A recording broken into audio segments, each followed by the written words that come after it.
दोस्तों, वेलकम। स्वागत करता हूं आप सभी का मैं घनश्याम एक बार फिर से आरएस जंक्शन पर। विश्व के भूगोल पर हम लगातार चर्चा कर रहे हैं और आरएस तथा एसआई परीक्षा के लिए काफ़ी महत्वपूर्ण मैटर मैं आपको दे रहा हूं। इसके अलावा अगर आप आईएएस एग्जाम की भी तैयारी कर रहे हैं तो वहां पर भी प्रीलिम्स एग्जाम में बहुत से प्रश्न जो हैं आपके विश्व भूगोल से पूछे जाते हैं। तो 3D मैप के जरिए हम जो है एक एक करके विश्व के सभी प्रमुख क्षेत्रों से जुड़े महत्वपूर्ण जो टॉपिक्स हैं उनको कवर कर रहे थे। आज हमारी तीसरी कक्षा है और आप सभी लोगों का जो प्रेम इन कक्षाओं को मिल रहा है उसके लिए बहुत बहुत धन्यवाद। आप इसी तरह वीडियो को लाइक करते रहें, शेयर करते रहें और मैं भी इसी तरह से नई कक्षाएं आपको देता रहूँगा। दोस्तों, इस कक्षा के जो नोट्स हैं अगर आप चाहते हैं तो वो भी आपको मिल जाएंगे। नीचे डिस्क्रिप्शन में मैंने लिंक दिया हुआ है हमारी आरएस जंक्शन एप्लीकेशन का, वहाँ से इसे डाउनलोड करके और वहाँ पर हमारा जो वर्ल्ड ज्योग्राफी का कोर्स है उसमें ये सारे वीडियोस और उसके साथ पीडीएफ के नोट्स भी आपको वहाँ पर मिल जाएंगे। और अगर आगे हो सका तो मैं आपको बहुत से एमसीक्यू क्वेश्चंस भी जो हैं इनसे जुड़े यहाँ पर दे दूंगा कोर्स में, ताकि आप अपनी प्रैक्टिस भी जो है वो कर पाएंगे। चलिए तो शुरुआत करते हैं कक्षा की। तो आप लाइक और शेयर करना ना भूलें, क्योंकि जितना ज़्यादा हो सके अच्छे छात्रों तक हम इस अच्छी क्वालिटी के मटेरियल को पहुँचाएं तो बेहतर है। तो आज की कक्षा में जिस टॉपिक पर मैं आप सभी से चर्चा करने जा रहा हूँ उस टॉपिक को हम कहते हैं जल डमरू मध्य या फिर स्ट्रेट्स। बहुत से स्ट्रेट से रिलेटेड प्रश्न परीक्षाओं में स्ट्रेट पूछ लिए जाते हैं सीधे सीधे, ठीक है। तो आज की कक्षा में मैं आपको समझाऊंगा कि आखिरकार ये जो जल डमरू मध्य होता है ये क्या होता है। जल डमरू मध्य को एक और नाम से हम जानते हैं और वो है जल संधि, ठीक है। जल डमरू मध्य को हम जल संधि भी कहते हैं। अंग्रेजी की बात करें तो इसको कहा जाता है स्ट्रेट, ठीक है। स्ट्रेट्स पर आज हम चर्चा करेंगे जो कि हमारे प्रशांत महासागर में स्थित है। तो सबसे पहले ये समझा देता हूं कि जल डमरू मध्य होता क्या है। जल डमरू मध्य एक प्राकृतिक संरचना है। क्या है ये? एक प्राकृतिक संरचना है, ठीक है। और ये एक ऐसी प्राकृतिक संरचना है जो कि आपके दो भूभागों को जोड़ने का काम करती है, ठीक है। जल संधि या जल डमरू मध्य प्राकृतिक रूप से निर्मित एक मार्ग होता है जिसको हम एक जलमार्ग कह सकते हैं। और ये जो जलमार्ग होता है ये क्या करता है? दो पानी के बड़े पिंडों को जोड़ता है। तो एक तो ये एक जलमार्ग है, ठीक है। इसका काम क्या होता है? दो बड़े पानी के जो पिंड हैं, आमतौर पर ये कोई सागर होगा या फिर महासागर होगा। तो किसी एक सागर और महासागर को आपस में जोड़ने वाला जल का एक सकरा सा जो मार्ग होता है उसको हम जल डमरू मध्य कहते हैं। पानी का एक चैनल होता है और ज्यादातर मामलों में ये नौगम्य होता है। नौगम्य मतलब यहाँ से कोई भी जो नौकाएं और परिवहन जो साधन होते हैं वो आसानी से निकल सकते हैं। यहाँ से एक जो सागर है उससे निकल करके हम दूसरे सागर में जा सकते हैं। तो एक जलमार्ग के रूप में ये जल डमरू मध्य स्थित होते हैं, ठीक है। हालांकि कई मामलों में ऐसा होता है कि कुछ जल डमरू मध्य ऐसे भी होते हैं जहां से नौगमन नहीं हो सकता, क्योंकि हो सकता है वहां पर बहुत से छोटे छोटे द्वीप हों या फिर वहां पर पानी का लेवल जो है बहुत नीचा होने पर क्या होता है वहां से जहाजों को निकलने का पॉसिबल नहीं हो पाता है। तो दो बड़े जल राशियों को जोड़ने का काम जो भी एक सकरा पानी का मार्ग करता है उसी को हम जल डमरू मध्य कहते हैं। उदाहरण के लिए यहां पर मैं आपको दिखाना चाहूंगा, जैसा कि आप देख सकते हैं यहां पर दो हमारे पास सागर हैं। एक बेरिंग सागर है, ठीक है, और उसी के सामने एक हमारा अंटार्कटिका सागर है, आर्कटिक सागर है, ठीक है। तो आर्कटिक सागर और जो बेरिंग स्ट्रेट है, बेरिंग सागर जो है, इन दोनों को जोड़ने का काम एक सकरा सा मार्ग कर रहा है। यहाँ पर ये जो सकरा सा मार्ग है ये क्या कर रहा है? ये इन दोनों जल राशियों को आपस में जोड़ रहा है। और चूंकि यहाँ से इसकी चौड़ाई इतनी ज्यादा है कि कोई भी जो नौका के साधन है या परिवहन साधन है जो आसानी से यहाँ से निकल सकते हैं। तो जल डमरू मध्य या स्ट्रेट किसे कहेंगे? प्राकृतिक रूप से निर्मित एक सकरा जल मार्ग जो पानी के दो बड़े पिंडों को जोड़ता है। इसी के विपरीत हम एक और चीज पढ़ते हैं जिसको हम बोलते हैं, क्या बोलते हैं? स्थल डमरू मध्य, ठीक है, या भू डमरू मध्य जिसको हम बोलते हैं। स्थल संधि के रूप में भी हम जानते हैं। तो स्थल संधि में क्या होगा? जिस तरह से यहां पर आपस में जल लगातार एक दूसरे से जुड़ा हुआ है, उसी तरह विश्व में कुछ ऐसे क्षेत्र भी पाए जाते हैं जहां पर भूमि एक पतले सकरे मार्ग से आपस में जुड़ी होती है। उदाहरण के लिए मैं अगर आपको लेकर चलूं, दक्षिण अमेरिका और उत्तर अमेरिका के बीच में स्थित पनामा में तो पनामा में आप यहां देख सकते हैं जो पनामा कैनाल है वो क्या कर रही है, दो बड़े स्थल खंडों को आपस में जोड़ रही है। ठीक है, तो अंतर आप समझाने का मैं कोशिश कर रहा हूं। यहां पर आप देख सकते हो कि ये जो क्षेत्र है ना, यहां पर भूमि आपस में एक दूसरे से जुड़ी हुई है, जबकि जो जल डमरू मध्य होता है वहां पर क्या होता है, वहां पर जल क्षेत्र आपस में जुड़ा होता है। अब यहां पर देख रहे हैं तो वहां पर जल आपस में जुड़ा हुआ है, तो ये जल डमरू मध्य है। ठीक है, तो जुड़ाव को समझना पड़ेगा आपको। और स्थल डमरू मध्य या भू डमरू मध्य में क्या होता है, वहां पर भूमि क्षेत्र आपस में जुड़ा होता है। तो जिस तरह से स्वेज नहर हो गया, ठीक है, स्वेज नहर का क्षेत्र बनाया गया है उसको काट करके, तो ये एक स्थल डमरू मध्य है पनामा। इसी तरह स्वेज हो गया, वो भी एक स्थल डमरू मध्य है। जबकि इसके अलावा बाकी जितने भी जो जल राशियों को जोड़ने वाले क्षेत्र हैं उनको हम जल डमरू मध्य के नाम से जानते हैं। तो आज की कक्षा में प्रशांत महासागर में जितने भी जल डमरू मध्य हैं उन पर हम चर्चा करेंगे। उत्तरी छोर से हम शुरुआत करेंगे और एंटी क्लॉकवाइज होते हुए जितने भी जल डमरू मध्य हैं उन सभी पर हम चर्चा को पूरा करने का प्रयास करेंगे। तो आप मेरे साथ लगातार जुड़े रहे अंत तक, क्योंकि लगातार और निरंतर जो आपका अध्ययन होता है या फिर जो भी प्रयास आप करते हैं उसी से आप सफलता प्राप्त कर पाते हैं। तो सबसे पहला हमारा जो जल डमरू मध्य वो है बेरिंग जल डमरू मध्य। ये वाला बेरिंग जल डमरू मध्य का हिस्सा है, जैसा कि आपको चित्र में दिखाई दे रहा होगा। ठीक है, ये जो एक आउटलाइन से बना हुआ हिस्सा है वो है बेरिंग जल डमरू मध्य। बेरिंग जल डमरू मध्य, देखो हमेशा कोई भी जल डमरू मध्य जो है ना, उसके दो ओर तो कोई स्थल क्षेत्र होगा और दो ओर कोई न कोई जल क्षेत्र होगा। तो यहाँ पर दो जल क्षेत्र कौन कौन से हैं बेरिंग जल डमरू मध्य के दोनों ओर? एक तो है बेरिंग सागर जो कि प्रशांत का हिस्सा है, और एक आर्कटिक सी। ठीक है, तो ये दोनों इसके दो तरफ है। अब देखो आर्कटिक सागर जो है उसका चूची सी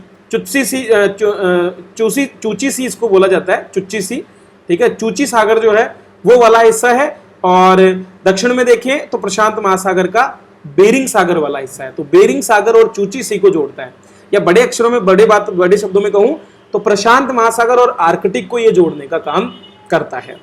इसके दोनों ओर दो बड़े महाद्वीप आपस में जुड़ते हैं, एक तो यूरेशिया वाला खंड, ठीक है, और एक और अमेरिका वाला खंड। तो यूरेशिया और अमेरिका इन दोनों खंडों को जोड़ने का काम भी बेरिंग जल डमरू मध्य करता है। देखिए बेरिंग जल डमरू मध्य एक और चीज के लिए जाना जाता है। क्या है कि जब मनुष्य का उद्भव हुआ, तो आप सभी को पता होना चाहिए कि मनुष्य का उद्भव जो है ना, सबसे पहले कहां से माना जाता है? जो होमो इरेक्टस है उनका उद्भव माना जाता है कि होमो इरेक्टस जो है उनकी शुरुआत अफ्रीका से हुई थी। इसके बाद में ये होमो इरेक्टस जो हैं ये मिडिल ईस्ट से होते हुए भारतीय क्षेत्र में पहुंचे, और भारतीय क्षेत्र से जो है फिर इनका प्रसार जो आपके दक्षिण पूर्वी एशियाई देश हैं उनकी ओर, वहां से ऑस्ट्रेलिया, और इसी तरह से चीन होते हुए, मंगोलिया होते हुए और रूस होते हुए जो है फिर उसके बाद में बेरिंग जल डमरू मध्य से होते हुए कहां पहुंचा? अमेरिका की ओर। तो अमेरिका में जिस मार्ग से मनुष्य का प्रसार हुआ है वो बेरिंग स्ट्रेट ही है। दरअसल उस समय चूंकि जो समय था वो हिम युग के रूप में जाना जाता है, तो ऐसा माना जा सकता है कि बेरिंग जल डमरू मध्य उस समय जमा हुआ होगा, बिल्कुल जो है बर्फ के रूप में हुआ होगा। तो यहां से आसानी से मनुष्यों ने जो है इस क्षेत्र को पार किया, और इस तरह से फिर इनका प्रसार जो है उत्तरी अमेरिका, और उत्तरी अमेरिका से पनामा स्थल डमरू मध्य के होते हुए दक्षिण अमेरिका तक हुआ था। तो बेरिंग स्ट्रेट का यहाँ पर ये महत्व है, इसे आपको हमेशा याद रखना होगा। तो एक पुल के रूप में उस समय इसने काम किया होगा, इसको एक नाम भी दिया गया है, बेरिंगिया। बेरिंगिया नाम जो है इस पुल को दिया गया है। क्लियर होगा आई होप जहां तक है। चलिए आगे बढ़ते हैं और हमारे अगले जल डमरू मध्य के बारे में बात करते हैं। तो ज्यादातर ये जल डमरू मध्य आपको दो भूमि भागों के बीच से जल की एक छोटी धारा के रूप में देखने को मिलेंगे।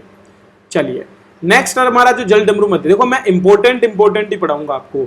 ऐसा तो हर एक द्वीप, दो द्वीप जो है जहां भी जुड़ रहे हैं वहां पर हर जगह जल डमरू मध्य, आप यहां पर भी देख सकते हैं, यहां पर भी देख सकते हैं, यहां पर भी देख सकते हैं, हर एक जल डमरू मध्य। लेकिन हम केवल जो बड़े भूखंडों को अलग करने वाले जल डमरू मध्य हैं उन्हीं की बात करेंगे। अगला हमारा जल डमरू मध्य जो आता है उसको हम बोलते हैं ला पेरोज जल डमरू मध्य। ला पेरोज जल डमरू मध्य जो है दो बड़े द्वीपों को जोड़ता है। इसका एक और नाम है जिसको हम बोलते हैं सोया जल डमरू मध्य। ठीक है, क्या नाम बोलते हैं? सोया जल डमरू मध्य। तो ला पेरोज जल डमरू मध्य जो है वो क्या काम कर रहा है? दो बड़े द्वीपों को जोड़ रहा है। इन दो बड़े द्वीपों में से पहला द्वीप तो जो है ये आपको दिख रहा होगा, मैंने आपको बताया था, ये है आपका सखालिन द्वीप।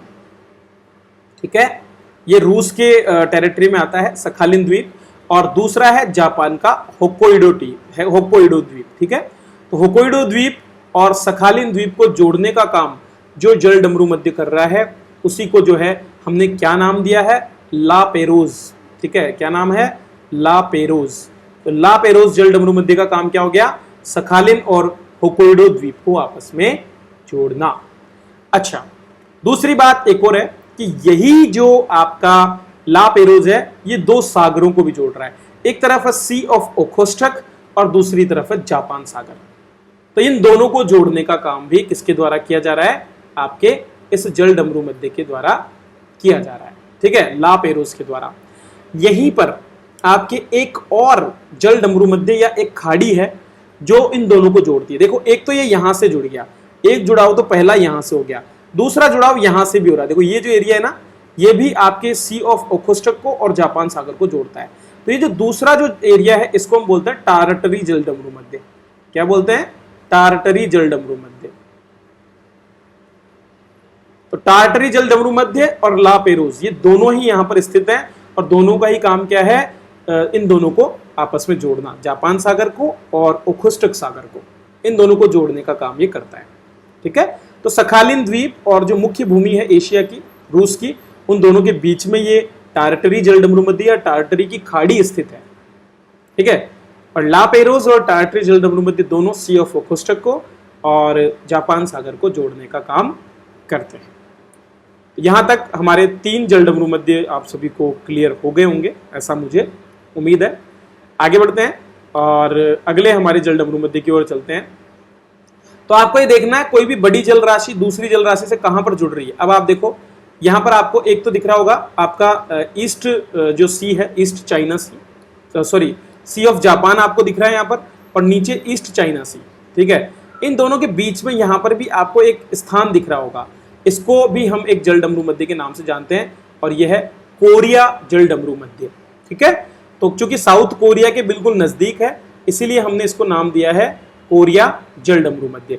तो ये कोरिया स्ट्रेट या कोरिया जल डमरू मध्य है, ठीक है। ये पूरा का पूरा एरिया जो है, इसको कोरिया स्ट्रेट के नाम से जाना जाता है। ये आपके यहाँ पर किस किस को जोड़ रहा है, ये भी 2 जल राशियों को आपस में जोड़ रहा है। पहली जल राशि है आपकी जापान सागर, ठीक है। पहली जल राशि इधर जापान सागर है और दूसरी जल राशि है आपकी पूर्वी चाइना सी, पूर्वी चीन सागर या पूर्वी चाइना सी। अच्छा, पूर्वी चीन सागर का ही उत्तरी भाग क्या है, येलो सी। एक तरह से ये येलो सी को भी जापान सागर से जोड़ता है, या पूर्वी चाइना सागर का हिस्सा है, तो पूर्वी चाइना सागर को जापान से जोड़ता है। कोरिया स्ट्रेट क्यों नाम पड़ा, क्योंकि यहीं पर आपको कोरिया पेनिनसुला दिख रहा होगा। ये पूरा का पूरा कोरिया पेनिनसुला है, ये वाला एरिया कंप्लीट देख रहे हो आप, 3 और पानी से घिरा हुआ एरिया है, ठीक है। कोरिया पेनिनसुला, जिसमें ऊपर नॉर्थ कोरिया है पहला और दूसरा दक्षिण कोरिया है, ठीक है। यहाँ पर सियोल दक्षिण कोरिया की राजधानी और प्योंगयांग यहाँ पर उत्तर कोरिया की राजधानी है। तो कोरिया पेनिनसुला को और इधर जापान के जो है इस द्वीप को अलग करने का काम कौन कर रहा है, ये कोरिया स्ट्रेट। कोरिया स्ट्रेट के बीच में बिल्कुल एक द्वीप भी है जिसका नाम है सुशिमा द्वीप। क्या नाम है, सुशिमा द्वीप। तो ये सुशिमा द्वीप इस स्ट्रेट को 2 भागों में विभाजित कर देता है, क्योंकि 2 मार्ग हो गए ना, या तो इधर से जाएगा कोई भी या इधर से जाएगा, ठीक है। ये बीच में एक द्वीप यहाँ पर है। तो हमारा चौथा आज का जो जल डमरू मध्य है उसका नाम है कोरिया जल डमरू मध्य, जो कि कोरिया को जापान से अलग करता है, साउथ कोरिया को, या फिर पूर्व चाइना सागर को जो है जापान सागर से जोड़ने का काम करता है। आई होप आपको ये चौथा जल डमरू मध्य भी क्लियर हो गया होगा। चलिए नेक्स्ट हमारे जल डमरू मध्य की ओर बढ़ते हैं, ठीक है। नेक्स्ट जो हमारा जल डमरू मध्य है उसको हम जानते हैं ताइवान जल डमरू मध्य के नाम से। तो आपको ये ताइवान देश दिख रहा है, ठीक है। ताइवान देश के बीच में ये वाला जो हिस्सा है, जो कि आपके ईस्ट चाइना और ताइवान के बीच में है, इसी क्षेत्र को हम नाम दे रहे हैं ताइवान जल डमरू मध्य। अब ये जल डमरू मध्य काफ़ी बड़ा भी है और चौड़ाई भी इसकी ज़्यादा है, और ये 2 जल राशियों को जोड़ रहा है। एक तो आपका हो गया ईस्ट चाइना सी, ठीक है, एक तो हो गया ईस्ट चाइना सी, और नीचे की ओर क्या है आप सभी को पता है, नीचे की ओर है हमारा साउथ चाइना सी। साउथ चाइना सी और ईस्ट चाइना सी को जोड़ने का काम जिस जल डमरू मध्य या जिस स्ट्रेट द्वारा किया जाता है उसी का नाम है ताइवान स्ट्रेट। ताइवान स्ट्रेट का काम ताइवान की मुख्य भूमि को जो है चीन की मुख्य भूमि से अलग करना भी है। तो ताइवान और महाद्वीपीय एशिया जो है उसको अलग करने का काम ये जल डमरू मध्य करता है। इसकी लंबाई लगभग 180 किलोमीटर के करीब है यहाँ पर, ठीक है। तो यह है ताइवान स्ट्रेट। चलिए नेक्स्ट स्ट्रेट की ओर बढ़ते हैं। मैं रिवीजन आपको करवा दूंगा लास्ट में जाकर के, लास्ट में हम इसकी पूरा का पूरा रिवीजन कर लेंगे। इसके बाद आपका पूरा का पूरा क्षेत्र जो है ना, ये आपका साउथ चाइना सी आ जाता है। साउथ चाइना सी से आप बिल्कुल नीचे की तरफ चलेंगे और फिर आप मलय प्रायद्वीप के पास आएंगे और जो हमारा सुमात्रा द्वीप है इसके पास आएंगे तो एक बहुत ही पतली सी लंबी सी आपको स्ट्रेट देखने को मिलेगी। और ये एक बहुत ही महत्वपूर्ण स्ट्रेट है जो कई बार परीक्षाओं में पूछी गई है। ये एक बहुत लंबी, लगभग 500 मील लंबी दूरी में फैली हुई एक स्ट्रेट है और ये स्ट्रेट जानी जाती है विश्व की प्रसिद्ध मलक्का जल डमरू मध्य के रूप में। मलक्का जल डमरू मध्य, मलक्का जल डमरू मध्य का काम एक तरह से हिंद महासागर को प्रशांत महासागर से जोड़ना है। तो हिंद महासागर में स्थित जो आपके कुछ सागरीय क्षेत्र हैं, जैसे कि आप यहाँ पर देख सकते हैं, ये पीछे की तरफ आप यहाँ पर अंडमान सी को देख पा रहे होंगे, ठीक है। इस मलक्का जल डमरू मध्य पे प्रश्न भी आया था हाल ही में, ठीक है। तो IAS RAS ऐसे प्रश्न काफी पूछे जाते हैं। तो जो अंडमान सी वाला एरिया है, उस अंडमान सी वाले एरिया को जो है ये जोड़ता है किससे? साउथ चाइना सी से। इधर तो आपका साउथ चाइना सी हो गया और इधर आपका अंडमान सागर हो गया। अब आप सभी जानते हैं अंडमान सागर तो हिंद महासागर का हिस्सा है और साउथ चाइना सागर प्रशांत महासागर का हिस्सा है। तो इन दोनों को जोड़ने का काम हमारा मलक्का जल डमरू मध्य यहां पर करता है। मलक्का जल डमरू मध्य दो भूमि क्षेत्रों को अलग करता है। किस किस को? एक तो हो गया मलय प्रायद्वीप जिसमें मलेशिया की भूमि है और नीचे की ओर सुमात्रा द्वीप जो कि इंडोनेशिया की टेरिटरी में आता है। ये एक दुनिया के सबसे महत्वपूर्ण शिपिंग लेन के रूप में जाना जाता है। यहां से बड़ी मात्रा में व्यापार जो है साउथ चाइना की ओर जाता है हिंद महासागर से। तो व्यस्ततम मार्गों में इसको माना जाता है और इसी वजह से यह क्षेत्र काफी विकसित क्षेत्र के रूप में भी माना जाता है। मलक्का सल्तनत का किसी समय 14वीं शताब्दी में यहाँ पर साम्राज्य हुआ करता था, जिसी के नाम पर इसका नाम मलक्का जल डमरू मध्य भी रखा गया है। इसके बाद आगे बढ़ते हैं और देखते हैं अगली हमारी जल डमरू मध्य के बारे में। ये दरअसल इंडोनेशिया देश के अधीन एक जल डमरू मध्य है। इंडोनेशिया के ही दो द्वीपों को अलग करने का काम इस जल डमरू मध्य का है। तो दो द्वीप कौन कौन से? एक है सुमात्रा और दूसरा है जावा। तो एक तरफ तो जहां जावा द्वीप है और एक तरफ सुमात्रा, इन दोनों को अलग करने का काम ये जल डमरू मध्य कर रहा है। इसका नाम है सुंडा जल डमरू मध्य। तो सुंडा शेल्फ इस एरिया को बोला जाता है। ये एरिया जो है ना, इसको सुंडा शेल्फ कहा जाता है। सुंडा शेल्फ के इन दो द्वीपों को अलग करने का काम सुंडा जल डमरू मध्य द्वारा किया जाता है और ये दो सागरों को जोड़ता है, एक तो जावा सी और एक हिंद महासागर। तो हिंद महासागर को जावा सी से जोड़ने का काम भी जो है इसी डमरू मध्य का है, ठीक है। तो आपका एक और जल डमरू मध्य क्लियर हो गया होगा आपको दिमाग में। याद कर लीजिए, सुमात्रा और जावा दोनों जो द्वीप हैं इंडोनेशिया के, उनके बीच से होकर गुजर रहा है। जकार्ता जो कि इंडोनेशिया की राजधानी है, वो इसी सुंडा जल डमरू मध्य के पास में स्थित है। चलिए नेक्स्ट आगे बढ़ते हैं, एक और जल डमरू मध्य को देखते हैं जो दो बड़े द्वीपों के बीच में है और ये भी दो सागरों को जोड़ने का काम करता है। इस जल डमरू मध्य का नाम है, जैसा कि आप देख पा रहे हैं, मकासर स्ट्रेट या मकासर जल डमरू मध्य। ये यहां पर स्थित है, काफी चौड़ाई में है ये। इंडोनेशिया के बोर्नियो द्वीप को और सुलेवासी द्वीप को, ये कौन सा द्वीप है? सुलेवासी। सुलेवासी द्वीप को जो है ये बोर्नियो से जोड़ता है, ठीक है। तो बोर्नियो और सुलेवासी के बीच से होकर के ये मकासर स्ट्रेट इस मकासर नामक सिटी के नाम पर रखी गई है। सुलेवासी में एक शहर है मकासर जिसके नाम पर ये नाम रखा गया है। और ये जिन दो सागरों को जोड़ता है उनमें एक तो जावा सागर है, ठीक है, और दूसरी ओर आपका सेलेब्स सागर है, ठीक है। साहब मैं आपको पढ़ा चुका हूं, यहाँ पर आपका सुलू सागर है, ठीक है। सारी चीजें मैंने आपको कंप्लीट पढ़ाई है। यहाँ पर आपका फिलीपीन सागर है, तो भूलना नहीं है, याद करते रहना है। रिवाइज जितना करोगे उतना बेटर है। तो मकासर स्ट्रेट या मकासर जल संधि कहां पर स्थित है? क्योंकि ये सुलेवासी द्वीप में एक स्थान है मकासर, उसके नाम पर इस स्ट्रेट का नाम पड़ा है। तो बोर्नियो और सुलेवासी द्वीप के बीच में सेलेब सागर और जावा सागर को जोड़ने का काम मकासर स्ट्रेट के द्वारा किया जाता है। चलिए नेक्स्ट बढ़ते हैं। अब यहां पर देखो, यहां पर बहुत सारी जल स्ट्रेट है। यहां देखो ये बाली, लोम्बोक, सुम्बावा, सुम्बा, फ्लोरेस, इन सभी द्वीपों को जोड़ने का काम कोई ना कोई स्ट्रेट कर रही है, लेकिन हमें इनको नहीं पढ़ना है।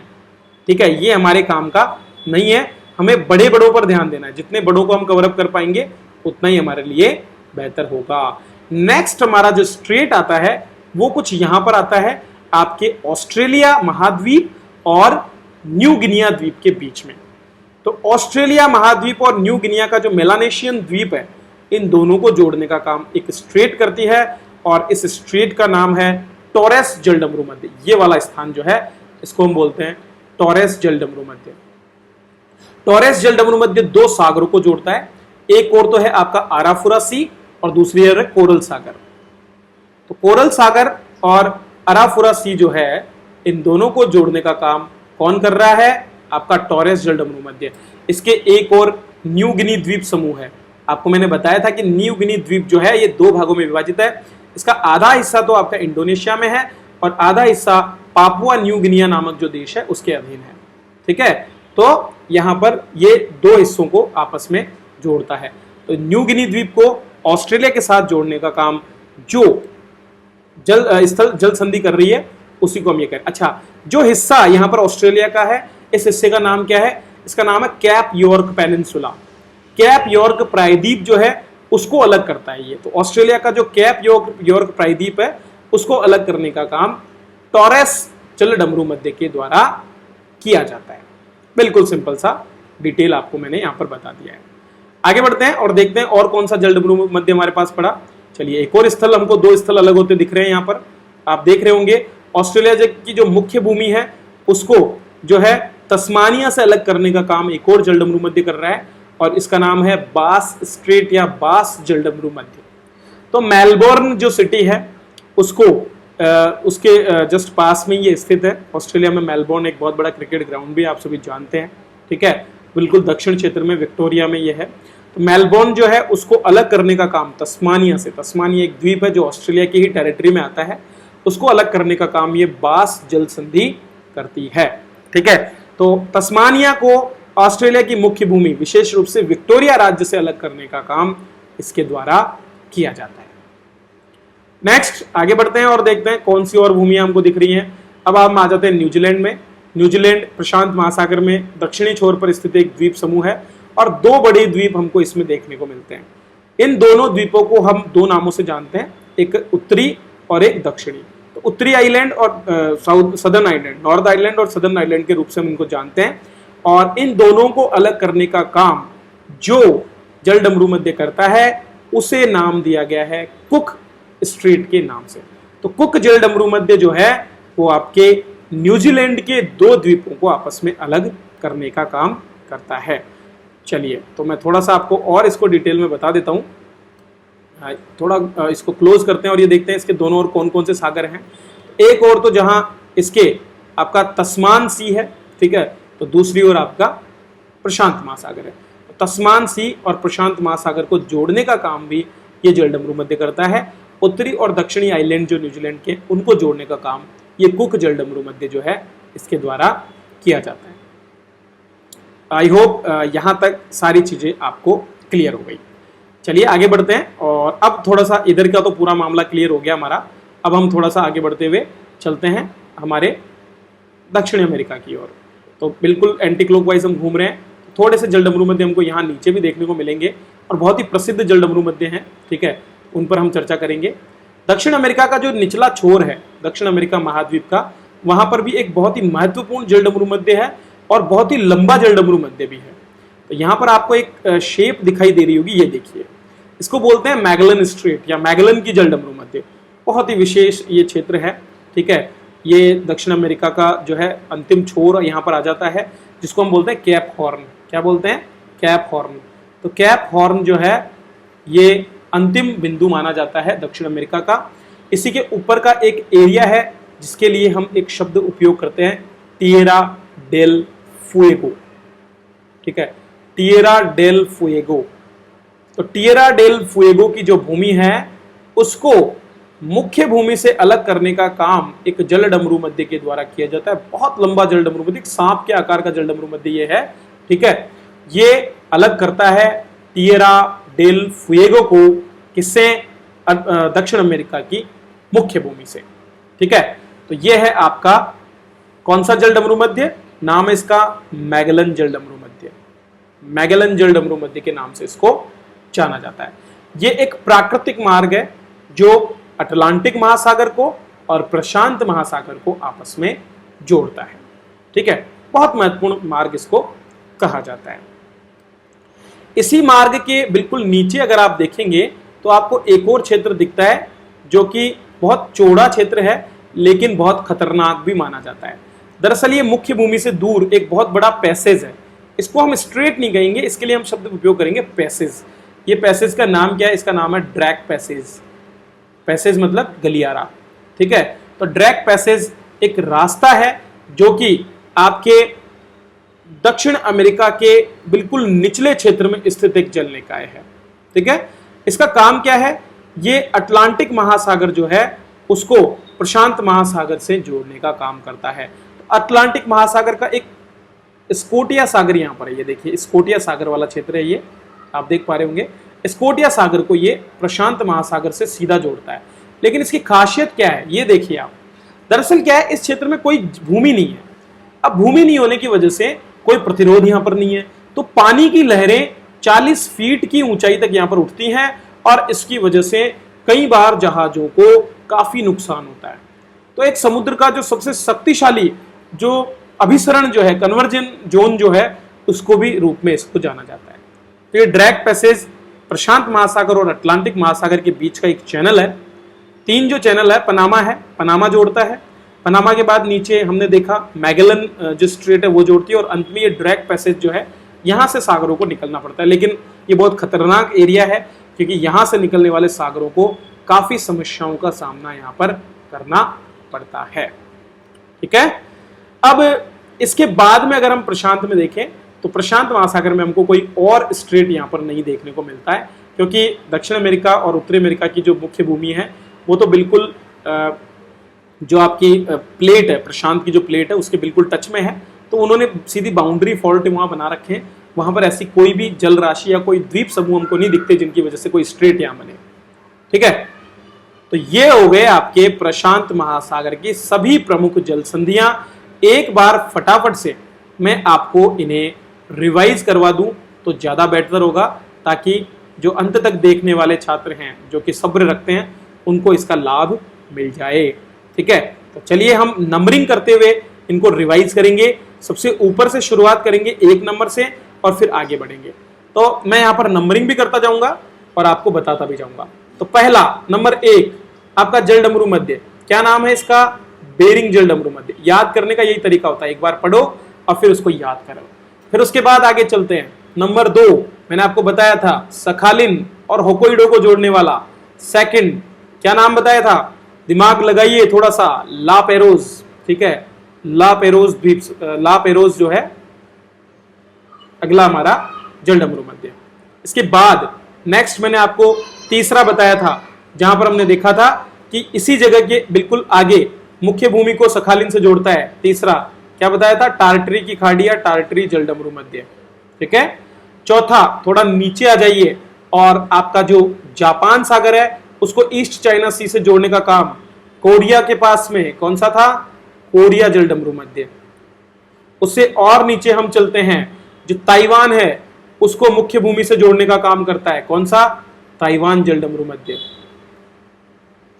फिर इसके बाद साउथ चाइना सी को अंडमान सी से जोड़ने का काम जो करता है 6ठे नंबर पे, कौन सा जल डमरू मध्य था हमारा, याद कीजिए, मलक्का जल डमरू मध्य, ठीक है।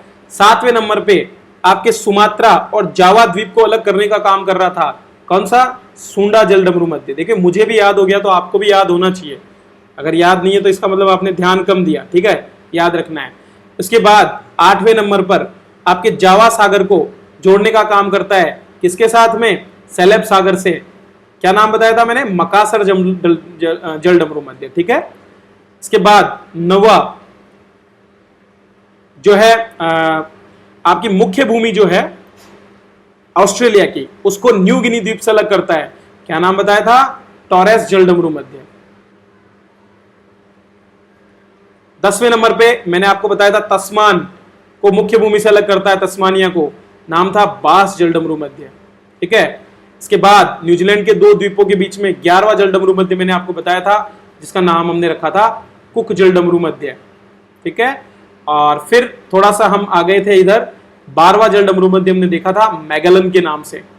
ठीक है। मैगेलन किस नाम से बताया था मैंने? थोड़ा सा टॉर्सो का नाम बताया था ना। मैगेलन जलडमरू मध्य किसको अलग करता है? टिएरा डेल फुएगो को। ठीक है। और लास्ट में 13वां में एक पैसेज मैंने आपको बताया था जिसका नाम था ड्रैक पैसेज। तो कुल मिलाकर के ये जो 13 जलडमरू मध्य हैं, इनको हमने यहां पर कवर अप कर लिया है। अब मुझे नहीं लगता कि कहीं परीक्षा में अगर आपसे इनसे जुड़े कुछ प्रश्न पूछे जाएं तो आप इन्हें गलत करेंगे।